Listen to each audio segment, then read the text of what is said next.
He's on his way. How long till he's here? He's on his way. Let me ask him.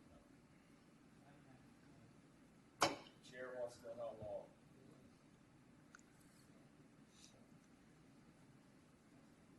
Be over by the time you get here. Especially if I know how long it is till he gets here.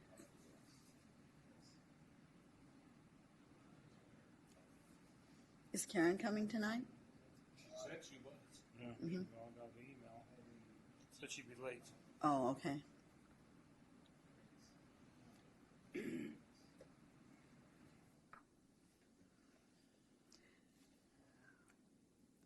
It is time. Shall we go ahead and get started? Okay, this is the meeting of the Planning Committee of December the 2nd. Thank you all for coming. There are 3 people here, Hudson, Romick, and Abelson. And we are expecting 2 more as they hopefully arrive. Are there any public comments on items not on the agenda? Okay, not seeing any. We'll move on to the approval of minutes. Approval, second. Okay, so that was a first by Hudson, second by Romick. All in favor, please say aye. Aye. Any objections, any abstentions? Motion carries unanimously. The next item is the consent calendar, items 1 through 4. Second. First. Okay, first by Romick, second by Hudson. All in favor, please say aye. Aye. Any objection, any abstention? Motion carries unanimously. With that, we are on to the action part of the agenda, the regular agenda. Item number 5, which is the approval of proposed change to the Measure J calendar year of 14-15 Growth Management Program, or CMP, compliance checklist for allocation of fiscal year 15-16 and 16-17 local street maintenance and improvement funds. Is there a staff report? Yes, Madam Chair. This item is regarding the growth management checklist for receipt of local street maintenance and improvement funds. And every 2 years we send out a checklist. We've included in your packet the resolution that kind of lays out the rules of how the checklist goes out and the money is allocated. The policies there were adopted back in 2002. We want to add a new question to this checklist, and checklist basically asks, are you in compliance with the growth management program? And there are 11 questions to that effect that the jurisdictions answer yes to, and then there's additional questions where they provide backup information. One thing we ask for every year is, how did you spend your money? And that request is made by sending out a request for reporting on eligible expenditures. The reports generally come in on time, and they're generally complete, but we have had some issues with some jurisdictions not submitting their reports. And I'm not going to mention names, but when we remind them, sometimes then we still don't receive the reports. So what we'd like to do is add this reporting requirement to the checklist, and in effect, in order for a jurisdiction to receive its local streets and funds, it will have had to report on the previous 2 fiscal years how it spent its money. Also, just so you know, staff is working on a new format for this report so that we can get quantities on number of lane miles overlaid, number of square feet of new pavement, number of miles of bike lane, et cetera, so that we can quantify those things. And so this proposal would be incorporated into the next cycle's checklist, and you would then receive in January the actual calendar year 2014 and 2015 checklist for your approval, and we distributed it in early 2016. Any questions on this item? Just for the record, let it be noted that Karen Mitchoff is here. Thank you for coming, Karen. Good to see you. No questions? Thankful I can. Of course, but you didn't just come.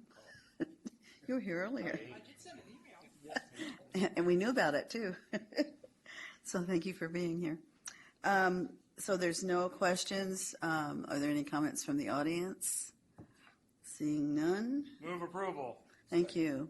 There's a motion by Romex, seconded by Hudson. All in favor, please say aye. Aye. Any objection? Any abstentions? One comment, though. I like what you, Motion carries unanimously? Yeah. Okay.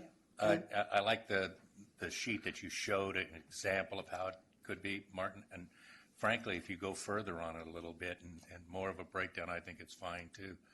We just went through a meeting today. It breaks it down even more. And what we're talking about is matching funds and proving that we're doing good work with the dollars you get it. So, yeah, I like it. Okay. Anything else?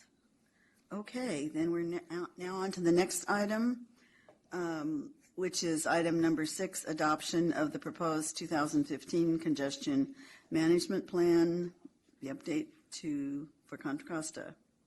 Is there a staff report? Yes, there is. Thank you, Madam Chair.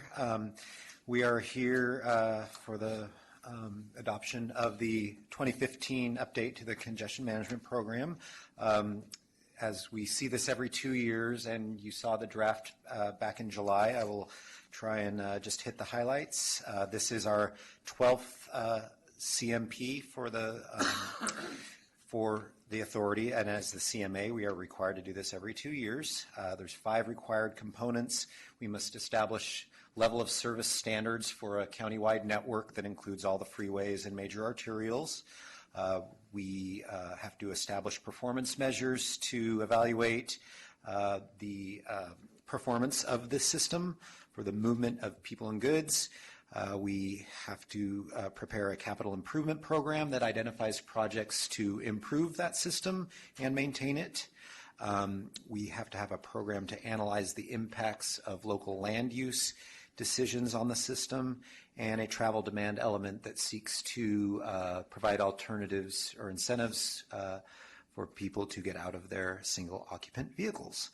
And the CMP, statewide CMP legislation was based on our first growth management program, so many of the requirements of the CMP are incorporated in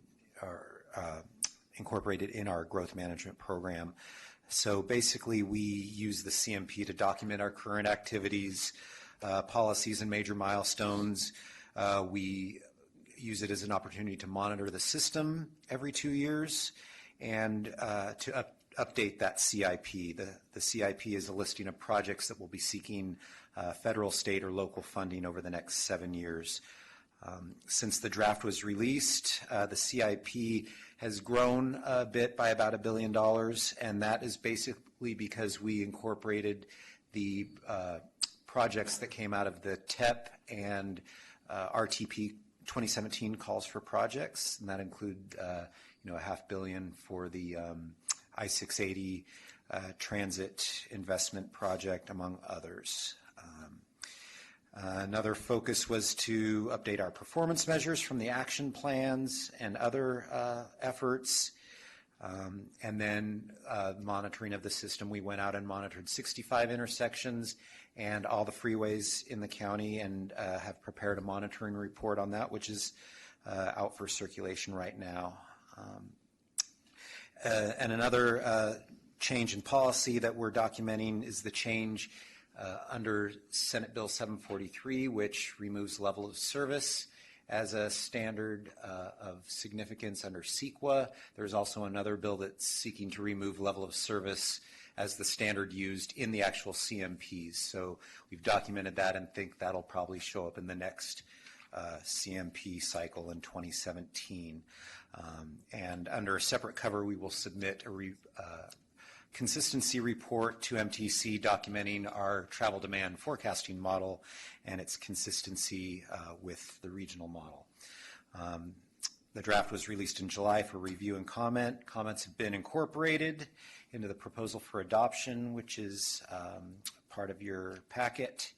And just today we received written confirmation, you have this handout in front of you, from MTC staff, which basically says our draft met the 5 requirements as well as being consistent with the objectives and goals of the current RTP. So we think we're good for MTC adoption of all the CMPs, which will occur on the 16th. And so our recommendation tonight is to forward the 2015 CMP to the full CCTA authority for adoption in a public hearing under Resolution 15-59G at our December 16th meeting. So basically, we'll be adopting our CMP the same day that MTC adopts all the CMPs for the region. That's my report. Okay. Any comments, questions from the committee? I want to make sure I'm on the right one. Sometimes they jump ahead, and I'm looking at the letter from the Board of Supervisors. Are we still on 6? Yes. That belongs to item 7, I believe. Good, okay. I'm fine. Okay. Are there any comments or questions from the audience? Okay, No. seeing none. We have been joined by David Durant. Welcome. And we're on item number 6, getting ready to take a vote. Do you have any comments or questions on that item? Nope. Okay. So is there a motion? Or was there a... If I'm assuming that this goes to the full board for the approval of resolution 1559-G/G, whatever it is, yeah. I Under a make public that hearing. motion, we send it up. Okay. Is there a second? Second. Okay. Motion by Hudson, seconded by Mitchoff. All in favor, please say aye. Aye. Any objections? Any abstentions? Motion carries unanimously. That brings us to item number 7, which is a status report on the 2016 countywide transportation plan. Yes, Madam Chair, Martin Engelman, Deputy Executive Director for Planning, and we just want to give you a quick update tonight of where we are with the countywide plan and queue this up for discussion at the December authority meeting. You have a handout, which is a one-sheet, 2-page memorandum from me to you, just telling you about a couple of issues that have come up with the countywide transportation plan and the draft subsequent EIR for that plan.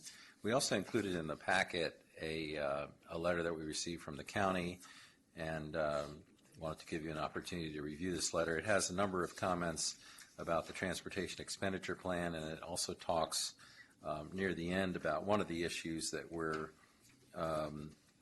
looking at and we'll discuss with the authority on the 16th.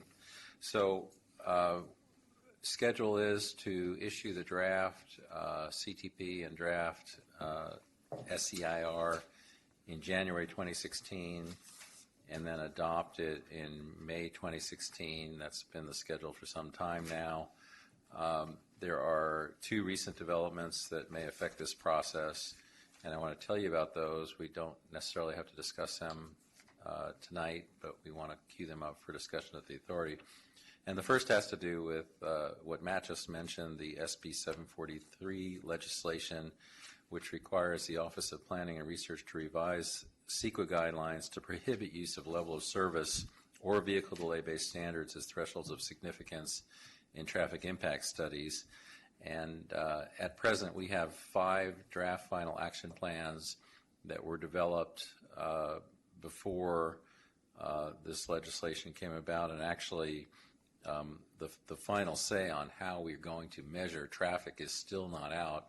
Office of Planning and Research is working on new procedures that would eliminate level of service and delay-based methodologies and replace it with something that is more in tune with greenhouse gas emissions, looking at vehicle miles traveled. So we have a situation now where our action plans use something that will be prohibited from use in EIRs, and we've said all along that we'd like to have measures of performance in our action plans that could be used as thresholds of significance in an EIR. So One issue is how do we incorporate SB 743 into the countywide plan, and what do we do with the action plans? Do we go out and revise them, or do we adopt them as is? And then the second issue that we would discuss at the authority meeting has to do with the evaluation of the transportation expenditure plan in the 2016 CTP. We are currently evaluating 3 financially constrained transportation investment options, A, B, and C, which we told you about in the past. You may remember option A was essentially a transit capital investment, and option B was a balanced highway and transit investment, and then option C was primarily investment in programs with the intent of reducing greenhouse gas emissions. So those 3 options are being analyzed in the draft EIR. We also had said back when we released the notice of preparation on this that we would evaluate a draft transportation expenditure plan in the EIR. And the original plan was to release that back in November. It hasn't been released yet for a number of reasons, and we enumerated on those reasons at the authority board meeting. So as it stands, the plan would go out with options A, B, and C, but it would not have what we called option D, which is the draft TEP. So we want to talk about that as well, how we would deal with that issue. We are working on a expanded memo of what you have in front of you, which would go through these 2 issues and then give you several options for consideration. And that discussion would occur on December 16th at the board level, and then that would kind of drive the schedule for the rest of 2016 on how we approach this. Neither of these issues are insurmountable barriers to continuing forward with this draft SEIR and CTP effort, but we just want you to forward this item to the authority for full discussion. Okay. Are there any comments or questions from the group? Yeah, if I can, the letter, just, I want to make sure when we get to discussing this, either at the full board meeting or just even the rest of the night, 2 things just leaped out at me on page 7-4, the letter. Apparently the county's looking at Santa Clara's model for mobility management. Starting with 4, it talks about the Santa Clara County Mobility Management Brokerage Model, competitive pricing on vehicle maintenance, vehicle parking. I don't know what it is, so it's kind of hard. When you put tags on something, it doesn't tell you exactly what it is. So I'm a little concerned that, because when I leap back to 2, it said the board is proposing eligibility for transit funding under new TEP be contingent upon participating in this program that we're talking about and other identified improvements. And I don't know what other is either. So, I mean, I'm going to be watching this one real close. I know how it is because we do it too, where we get into programs and we want to jump in there and it sounds real good. But, I mean, I still see us separate from what a program the county wants to do until we all buy into it. And I'll just leave it at that, and because I got the light that I was looking for. Okay, if I could follow up on that with a concern, and then maybe Karen wants to address whatever we both said. I don't know if that's what you had in mind, Karen.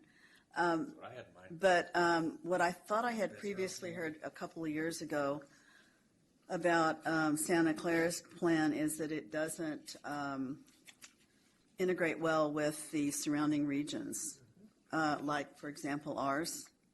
And they do that on purpose, I believe, to save themselves money.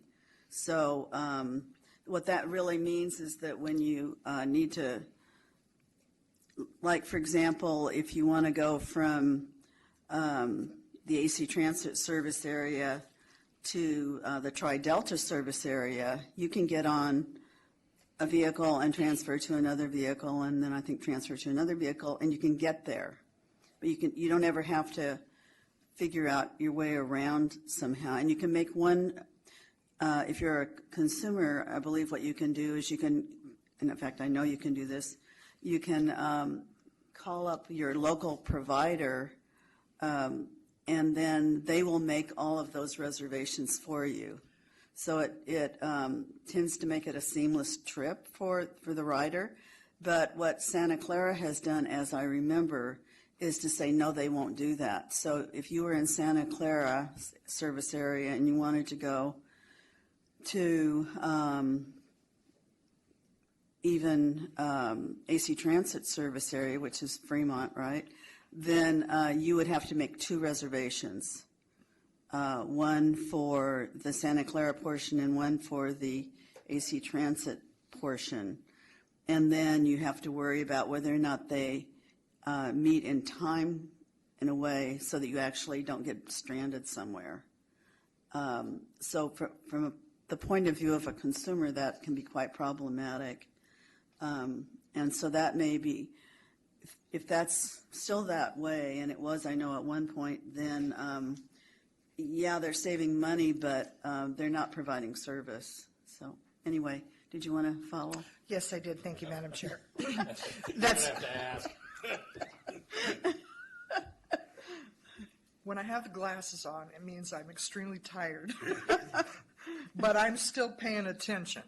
All right, we are not looking to create a problem, and we don't, what we're just saying is that there is a model in Santa Clara County, and just as Mr. Hudson said he doesn't know that much about it, I don't know that much about it, but my staff does. So we want to look at it. We're not asking to duplicate it. We want to, look at it, and the concept here is mobility management. It's not use Santa Clara's model of mobility management. So we may find that there are others. Nobody wants to create a problem for people using this service just to save money. But we want mobility management in the overall program, and this is an opportunity to study a certain model, find what we do like and what we don't like. And Mr. Cunningham, I'm like, okay, thank you. I'm getting the high five sign that I'm doing great here. So that's all this is. It's just an example. It doesn't say use a Santa Clara mobility. It just says they have one, and we are exploring the possibility, meaning the board is, of duplicating that service. It doesn't say duplicating that model. Cool. Now, that's good. That's kind of what I'm looking for, Karen. That's why I brought it up. The things that concern me are, and that's why I look over at staff, is when I look at 2, it goes contingent upon. That means you got to do it, or you're looking at not getting on other. Well, when you don't know what other is, that's okay. I mean, I don't mind going after. We've had Marin Power come down and try and get us, and you got to look into what other things are available. Well, other is like a Okay, generic thing. Time out. Hang on. So before the old guy forgets what he was thinking about when he's going to say Sorry. it. That's one thing that I'll be watching for. The other thing is when I look at Santa Clara and I look at San Francisco, I see 2 areas dominated, one large city. So I want to make sure this isn't, and I'm going to look over at John and bug him later on it, that we're not doing something that works for San Jose and then all of a sudden we get out here. And competitive pricing worries me when we start talking about that, because different areas and how well it works and doesn't work in others, especially when you got a business park that's kind of, doing their own thing. I don't want to burn them. And then underlying, and I don't see it in here, but I'm worried about, maybe it's just because I saw John's signature at the end of this thing, is every time we get into something like this where you're not getting funds or you're getting some other kind of funds, you hear displacement, and you start hearing about, what do you call it, social equity or something like that. And so, trust me, I'll be watching for that too. But, I mean, I'm glad we were trying it. Everybody's trying something.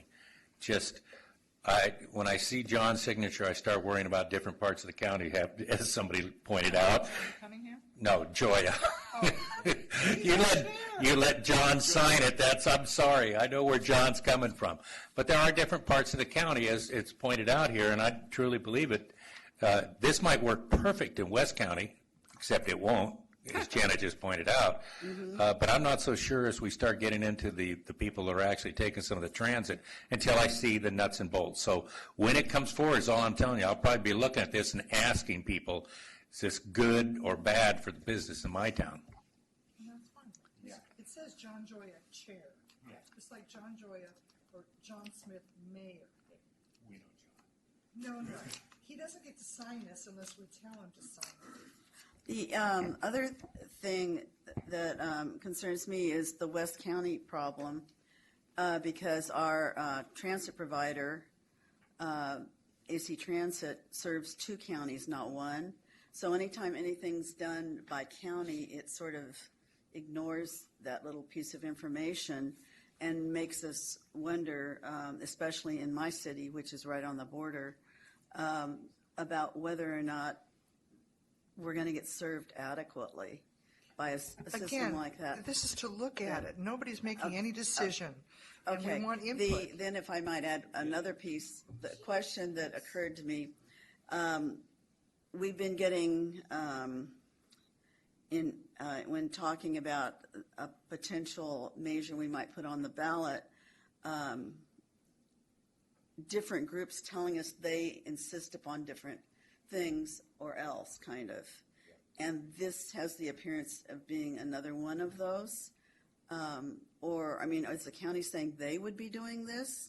Or are they saying we would be doing this? I don't understand all that.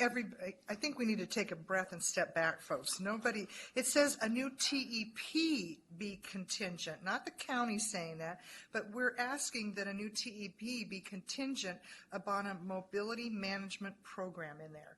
We don't have to identify what that mobility management program is at this time, but we think it's something that the public wants, and, we don't have to have everything figured out by the time. No, but let's say that what the public, let's call it the public, I don't care what you call it, but wants is highways, or they want ferries, or they want this or they want that. But if everyone says, I either have to get what I want, or we had this discussion. Or we'll defeat the measure on whatever. Let me just finish. So what my concern is with the whole grouping of all of those things, which is beyond this letter, then we can't really go forward because it equals more than 100%. So we have to sort of, what I would like to be able to do is to say, take all of the letters that come in that are like this and whatever other ones that say other things, and say these are things we will consider as we develop the potential TEP. And I'm not trying to downplay the concern, but this is the county's response, and says it is proposing. I agree. At our last full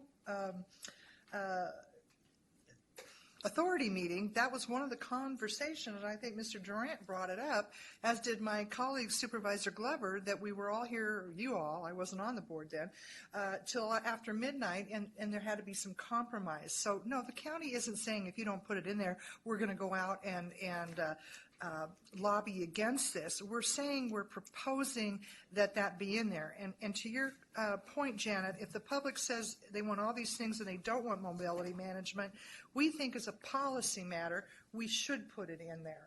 It is something that maybe a lot of the public doesn't realize they need, but as all of us are aging and have aging parents, it is a concept out there. Just as technology is out there, we don't know what certain things are going to look like. So this is the board's response. Please don't read it that we're not going to support the measure if it's not in there, but I think at some point we will have it in there because we will find that the public is going to want that. But at this point, this is just a comment letter. John, am I missing something here? Can you come on up, if you don't mind, Madam Chair? That's fine. That's fine.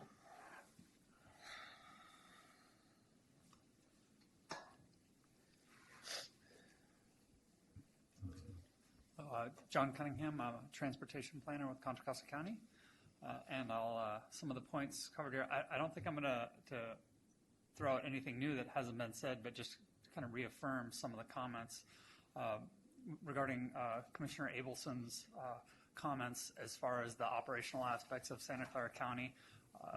Supervisor Mitchoff was correct. it's a mobility management model. We are going to take a closer look at it. We can disregard what doesn't work here, but we want to take away what does work. And a number of studies have shown that a lot works down in Santa Clara County in terms of cost control, in terms of customer satisfaction. We want to take those pieces, and if there are problems integrating with surrounding counties, then we will adopt a different system. In terms of, I don't know if this is the correct word that was used, but no, the county has no intention of imposing or saying we will oppose the measure if this is not done. We were merely,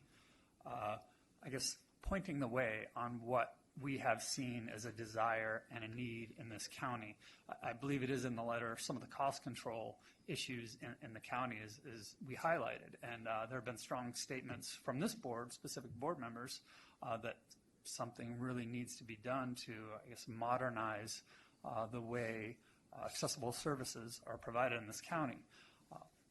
And I believe this is in the letter as well. Through no agency's fault, there is something of a vacuum of leadership in this particular area of transportation, accessible transit services. There's, multiple transit providers. This agency does not provide transit itself by design, again, not through any omission. And so this conversation has been going on for quite some time. In the reauthorized Measure J, there was the intention of implementing mobility management, and it hasn't happened. Again, through no one's fault. There just happens to be a vacuum of leadership that the county wanted to occupy that with this letter and say, hey, let's get on the same page and go this direction, not in any sort of, command type of role, but, through agreement. I hope I responded. Well, and I liken this maybe to, the concept when growth management was brand new, that return to source funding was contingent upon adopting a growth management plan. So it's moving forward in a policy area, and I think, if in the end it gets chopped, it gets chopped, but let's look at it for now. Dave? Yeah, John, if I got you up here, if I can ask you, I think what we're doing is trying to give you feedback so when you do get, because obviously I'm going to want to hear from transit operators and a few others when we get into this, and we're still trying to get past some of the things we are on the TEP. I want to focus on 4 and make sure that I read or that you get the idea that's got me a little bit concerned there. Okay, one barrier to progress on this issue is the understandable resistance to any change in service to a sensitive population. Well, you can almost throw out sensitive. I mean, it's oxymoron. But it's the next one. As we move ahead with this effort, an explicit commitment should be made. At least you didn't say, if it were must, we'd be arguing instead of talking. Be made by all agencies involved to insulate current accessible transit customers from service degradation. Everybody wants that. I mean, when we went into the recession, County Connection cut 35%. I read this as, okay, as far as the anybody that falls under this, you can't touch us. The rest of the stuff you cut to 35%. That's so when you're looking at things or whatever, when we start chopping or just please keep that in mind too, that when recessions come, it's kind of like redevelopment. Everything looks great when we started out and there were going to be all these anchor tenants until they went out of business, and then we're all stuck with what's left. And that's my concern, that once you put that in there, that should becomes must, and that group is insulated from anything going backwards. We all have to cut in recessions. If I could respond to that comment, and then I also meant to respond to a previous comment of yours. He pays attention. That's what my little grandkids say. No, it was, if I can take the earlier comment first, and that is just has to do with your concerns with the ambiguous statement in the letter regarding and other improvements as defined. We have concerns as well, which is why we put that in there. We're not on the same page there's no opposing stance on that. You can't, develop a system and at the same time you're developing that system require participation. It might not work. It might need tweaking. et cetera. So we're in agreement with what you're saying. So we're trying to proceed cautiously is why that language was in there. In terms of the item 4 on the letter in terms of insulating the existing populations, I thought that was going to be one of the less controversial items in terms of those the 1 through 4 requirements. I have not received that feedback, and I appreciate it. We had not discussed that. When this comment and this letter was discussed, and we discussed this statement internally, the thought was that the service right now is not so robust that it would degrade any further, that it needs substantial improvement. But I appreciate the feedback, and that's something we'll take into consideration while we're drafting a response and further communication. Well, let me give them the last bit of consideration again. See, when I look at degradation, I mean, somebody may call up and they get a ride and it's $3. Well, we go on to umpteen thousand years down the road and we decide to raise the fare a quarter. We can't raise the fare to the. In fact, that's what I mean by that. Just keep it in mind. Thank you. Well, there are rules about that. What are you pointing at? Peter, I'm sorry. Go ahead, Madam Peter. Chair, maybe I can hopefully ahead. add a little something to the conversation without making it worse. Good luck. So, County Connection adopted a mobility management plan, and they got a grant from MTC, and they have moved forward, within a small area by engaging in a nonprofit to start some of these activities. We're involved with that. They have a technical committee. All of the transit operators are involved. There's a similar thing going on in West County, although there's not as much money behind it. There are a few small grants. The 2 operators in West County, WestCat and AC Transit, are involved in that as well. The transit operators are very excited about this because they see an opportunity to have clients get a better service than they can provide with their public paratransit service at less cost. So both Jeannie Krieg at Tri-Delta Transit and Rick Ramasier are involved in the group in Central and East County, as well as me, and Charlie Anderson and staff from AC Transfer, East Bay Paratransit Consortium are involved with the West County group. So there is activity. What we're trying to determine at this point is monitor and check performance that's going on with this current system, see if it's working, see if clients are actually getting better service, see if the public funds are being saved by more efficient service, and then we can potentially move this forward into some additional funding if the measure goes through. So all of the operators are engaged, the nonprofit community is engaged, and they're trying to make this work. Oh, and as far as the Santa Clara, we agree Santa Clara is a model. We want to go down and look at it. It's been in service for 25 years. We're at its infancy. So, obviously they have found ways over the 25 years to make service more efficient. So it's good to look at that. It might not work here. Parts of it might work here. None of it might work here. All of it might work here. That's what we need to determine. What I remember from the rider side of it, from hearing it, from other riders, is that over the 25 years, ADA paratransit has been in place since, I think, 1997, in place. That's as opposed to the ADA passing. I believe it's 1997. And so I don't know what 25 years represents, not anything having to do with the ADA, though. But at any rate, what happened during the period after the ADA started is originally they cooperated with other regions around them, and then they stopped doing it. So service did degrade at that point in time, I know. So things did not always get better. It also got worse. And I did hear complaints from a number of consumers on committees that I was on, not on this body, but elsewhere, about it. So, and the problem was in, transferring onto AC Transit service area. So I think it goes both ways. But one thing that's not in the letter that I think is worth mentioning, and I don't think it's actually been mentioned here tonight, is that it needs to follow the ADA. In other words, there, if It's the law, Janet, it It's- has to. well, but if it's not done by an ADA operator, it doesn't have to. But you can't say a non-ADA person, agency. If a non-ADA agency gives the ride, they are not covered by the ADA in the same way. So we need to be careful not to sort of get around the issue by doing that, is all I'm saying. I don't think there's anyone on this board that would ever want to get around the ADA.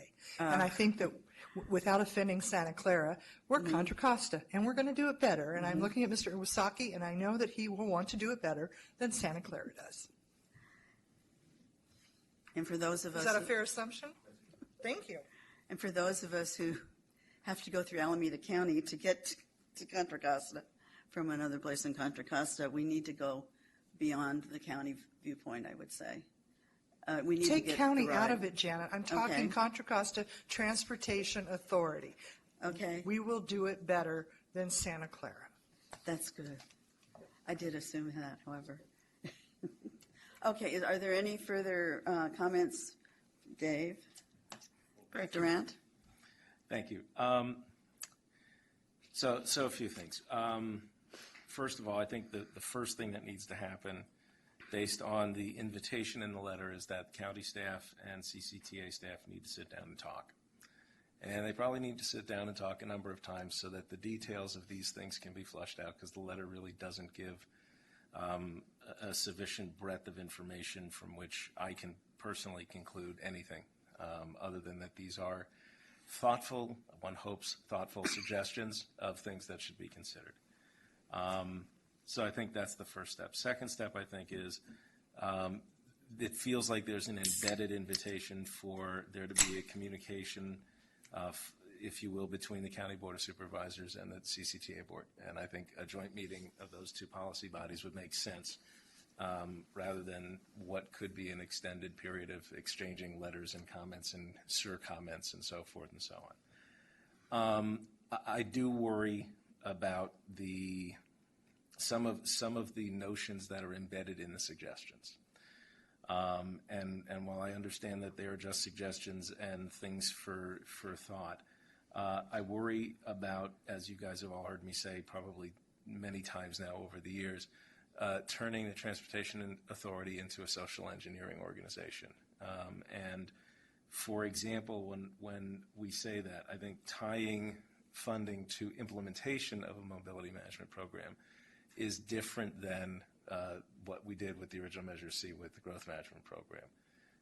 Depends on how you define some of the terms that are in there, and the devil's in the details, but it's the kind of thing that I worry about, and I think there needs to be more conversation about.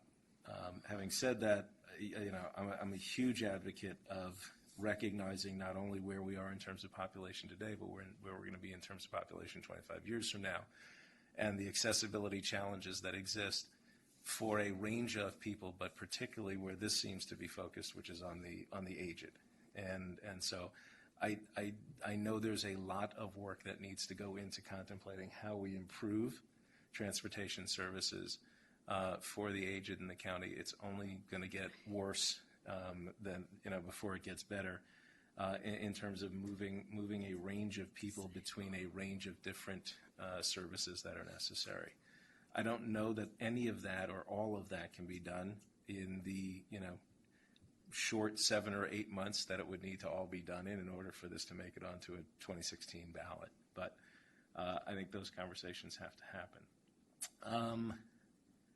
The barrier comments, I'll just say that they concern me particularly because Could you, I'm not sure what you mean. Where are you referring? so in the letter number 4, Four. the reference to the barrier to Oh, okay. One barrier to progress on the Okay. issue is that while there are things that we as a Transportation Authority Board could do, we really aren't the people who are sort of in the best place to do the things that are talked about if you will, or the things that could protect against this becoming a barrier. We can certainly have the conversations, we can facilitate, we can encourage, we can do a bunch of stuff, but we can't control.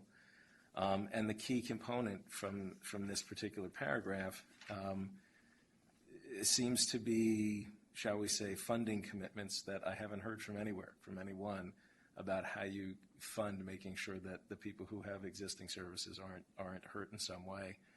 And I think that's ultimately going to be sort of the devil in the details component that needs to be addressed on that.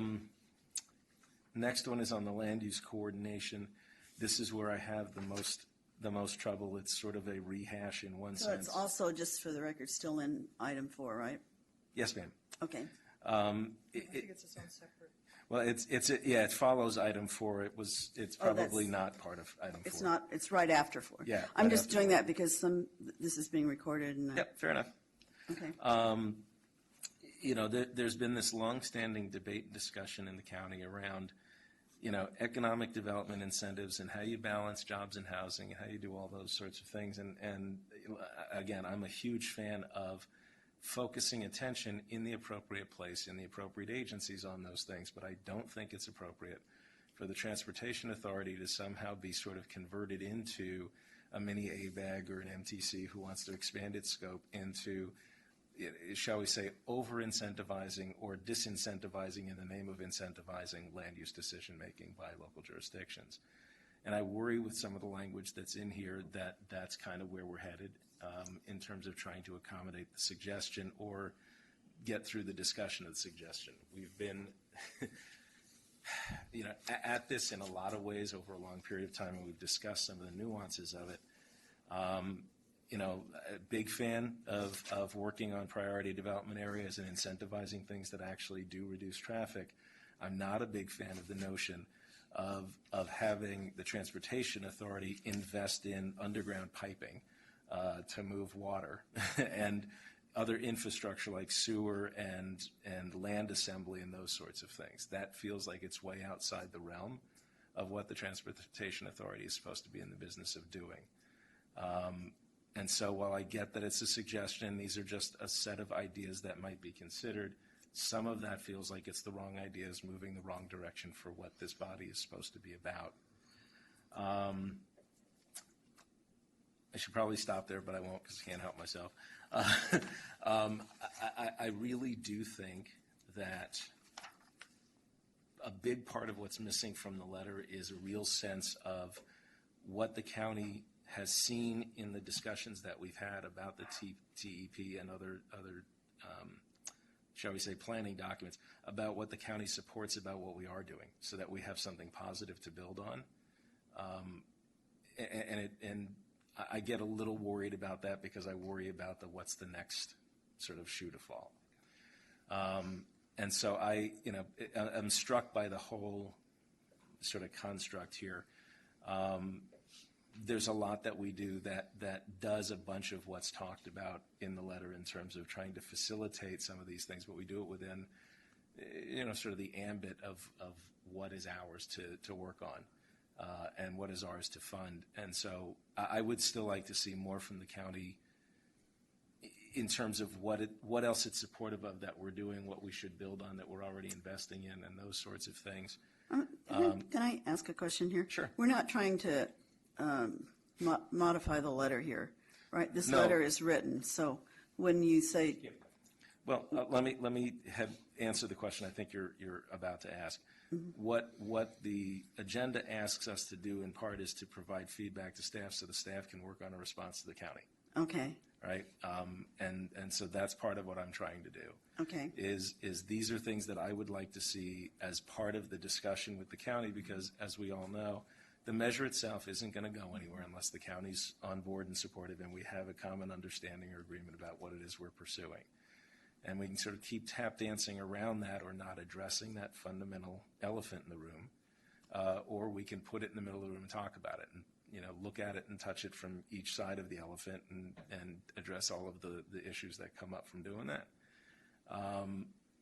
Or we can sort of talk about these things until the decision is ultimately made for us that there's no sense in going to the ballot because things aren't resolved. So that's why I started this with, I think that there's a significant couple of steps here, which is our staff at the authority needs to sit down and spend some quality time with the staff from the board, and then ultimately there needs to be, the staff from the county, and then ultimately for the policy issues that are embedded in here as suggestions, there may need to be a conversation between the two policy-making boards so that we can come to an understanding or agreement about what it is that we're trying to do with the measure.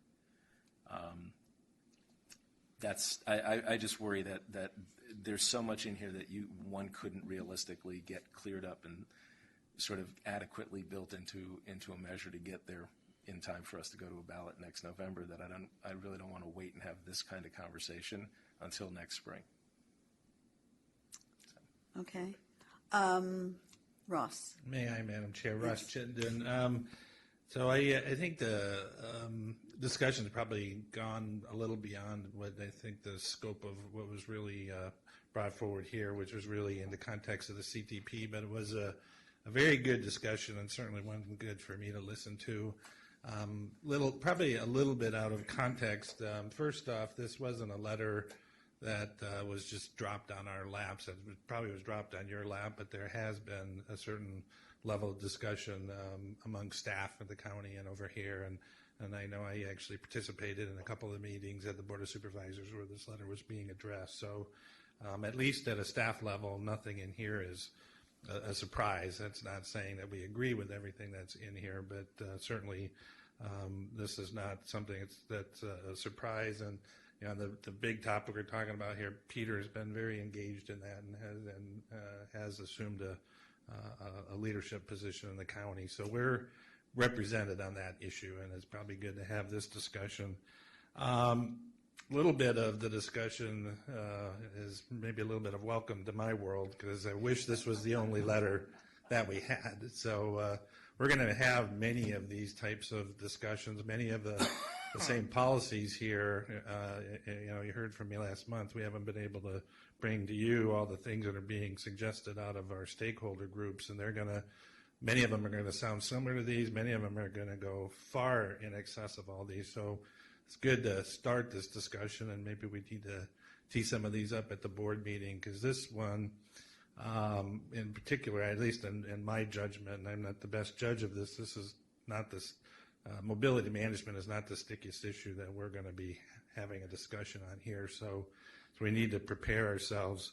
And I did want to just respond to one of the comments from the chair. You talked about assembling what everybody is saying. So we're working on that type of a matrix that we want to bring forward. I don't think I'm going to be able to bring that forward in December, because I don't believe we have really received input from everyone yet, and I'd hate to bring something forward that's incomplete. But that is really what you're going to need to see, is kind of on a side-by-side view what everybody's asking for. We're on the dollar side, we're well in excess of 175% of what we're estimating would come out of a 25-year measure.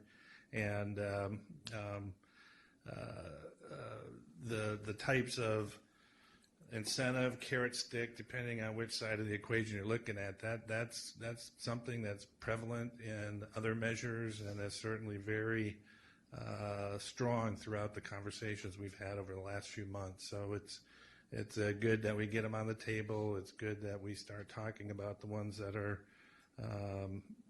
and we probably need to be thinking a little, with a certain level of flexibility, because we draw some lines in the sand too soon. We may just not get there. But on the flip side, we probably do need to start having some conversations when we're going to cross some lines that we just can't handle. So good discussion, a little bit out of context in that this is a single letter, but you're going to be seeing a lot more like this. Okay. What are you actually wanting out of us tonight? Well, we appreciate the feedback you've given us, and we're going to take that into account as we process all this and all the other information we're getting. We wanted to update you on the status of the countywide plan. We are going to bring this item to the authority for full discussion, and probably more to discuss the schedule for the CTP than to discuss the county's letter. So just so you're ready for that discussion and the options. Those will be before you in December. Okay, thank you. Thank you, John, for participating. Okay, we'll move on now to item number 8, which is a status report on the I-680 and I-80 high-capacity transit investment studies. It's actually just on the I-680, right? Correct. We just want to tell you briefly where these two studies are, and the I-680 report is finished. It's a $250,000 study that was conducted by DKS and the Policy Advisory Committee, which is comprised of elected officials, 2 of whom are here today, approved a final report last Monday. So we are proposing to go to the authority with a full presentation on the I-680 transit investment and congestion relief study. You know, it looked at all kinds of things: heavy rail, BART, it looked at light rail, it looked at ultralight rail, bus transit, connected vehicles, and it now has a final recommendation that's shown in the executive summary. The final recommendation is to improve bus transit service along the corridor by extending service hours and expanding the areas served and offering new service, increasing operational capacity, and then also to improve freeway operations to reduce congestion on I-680 through advanced technologies and techniques known as innovative transportation system management. I'm not going to present that report to you tonight, but I do just want to cue this up for a full presentation at the authority board. With regard to the I-80 study, it is underway, and Commissioner Abelson, I'm sure you're at those meetings. And that study is a much larger study. It's more than $1 million, and it's being conducted under the purview of WCTAC. And that study is going to go on through 2016 and probably into the fall, and it's looking at a number of options as well, but we don't know where that what the conclusion of that study is just yet. So this is really more of an information item than anything else, and we will have a full report for you at the December meeting, at the December board meeting.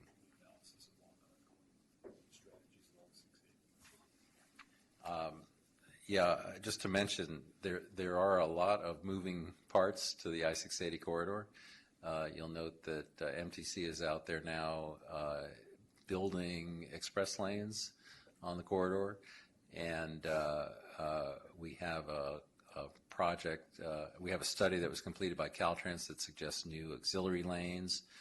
We're talking about adding a lot of technology to that corridor. There are a lot of moving parts, so what we want to do is actually have an umbrella over the whole thing and have an overall corridor management strategy set up for that corridor with all of the projects and all of the timing, and that's something that we'll be working on in the next couple of months.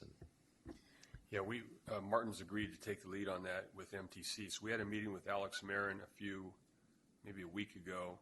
He's concerned about the congestion on Interstate 680 and what are we going to do about it. And so Steve and Andy Vermeer, Steve Heminger and Andy came over and they laid out kind of they call it Columbus Day. We call it 680 Forward. And in the later meeting, they said, well, we came up with the name Bay Area Forward. And they said, well, you can copy us and go ahead and use Bay Area Forward. But our idea is 680 Forward, making it a technology-based corridor. So we're going to produce a strip map, if you will, of all the strategies that are, because there's a lot of moving parts. And then we're going to name probably Hisham, maybe Susan as a corridor manager to make sure all the moving parts are tracked and due dates and do the whole project management on all the projects. So there's a lot of things. And Lindsay's agreed to be part of this because he wants to make sure that the messaging is correct. And so we've really got a lot of people working on this. And the goal is before the end of December to have this analysis of all the different strategies along that route kind of placed on the strip map. And hopefully Matt's going to probably be involved using GIS mapping. And anyway, make sure that you can see what's going on there and you buy into that. And then that can be part of this long list of requests for another measure to make sure that we have leveraging dollars because MTC's agreed to put up some money. Any comments, questions? Just a couple, if I might, Madam Chair, since I won't be here on December 16. Let me suggest that to the extent folks haven't done so, really take a deep sort of look at the recommended investment package that's in our package tonight. It actually does reflect some compromise and some good back and forth give and take from the advisory committee, which I had the pleasure to serve on, although I wasn't there all the time. Because there are real constraints along the 680 corridor, right, which we all sort of know about, and the opportunities for doing things in a certain way are somewhat more limited than they might be if you had a greenfield opportunity or opportunity to do things along the Iron Horse Trail, for example, or widening the freeway and those sorts of things, which can't be done. But the investment package itself is sort of if you will, a thoughtful balance. And then Martin said it in a certain way, but I want to say it more directly. It's my style, sorry. Which is that we talked about this a little bit at the committee, that ultimately there's not a sort of an approval that ends up being done by either the planning committee or by the board of the report. The report is sort of the report of what the committee's come up with its sort of recommended investment package. And ultimately, this hopefully becomes part of a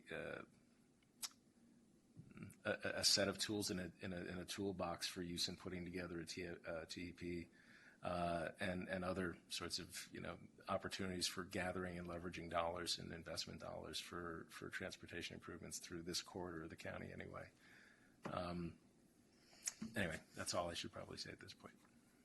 Anyone else on the committee? Nope. Okay, any audience comments? Yes, Madam Chair.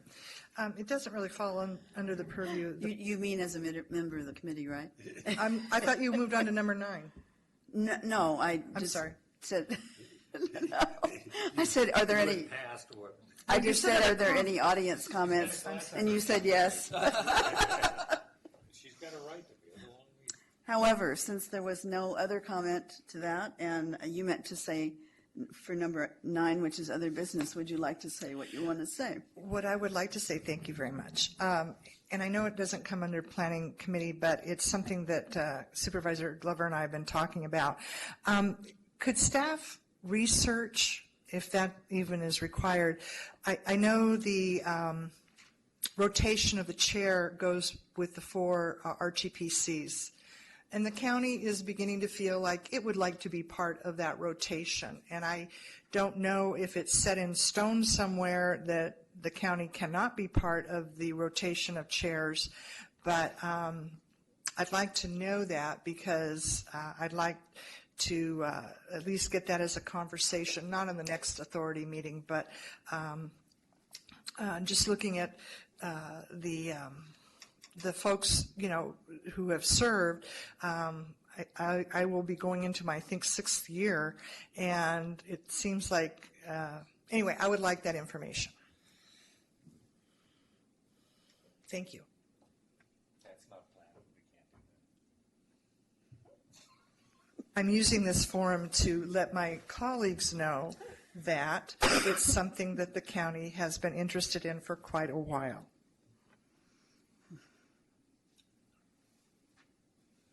Yes, we're looking into that. We have looked into that, but I don't remember the exact answer, so I won't say. It has been brought up before, at least the 5.5, 6 years I've been looking. Thank you. The answer probably has to do with the equity of something or another. Well, it does have to do with equity, but again, each RTPC has 2 members. The county could be a 5th considered RTPC, and I just want to have the conversation once I know what the answer to that question is. The 2 Pardon me? RTPs get 2 city council members. Right. They also have, although it's shaped a little differently, county gets 2 seats, Right. too, then. That's my point. Yeah, There's- but if you think If it about always rotates between um, 4 instead of 5. Pardon? It always, no.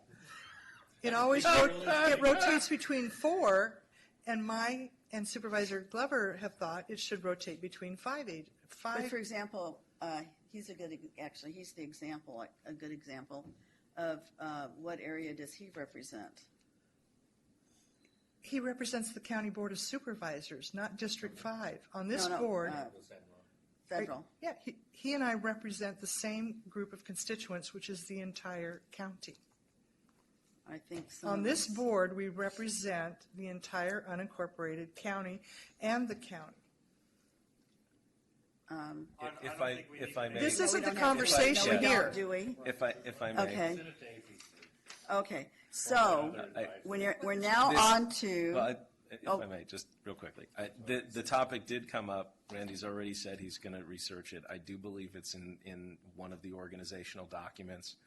And it seems like if there's a need for a conversation about it, we should agendize it at some time in the future rather than have the conversation here now. that would be good. Okay, so now we're ready for item number 10, I believe. News clippings and correspondence, and I think there wasn't any, right?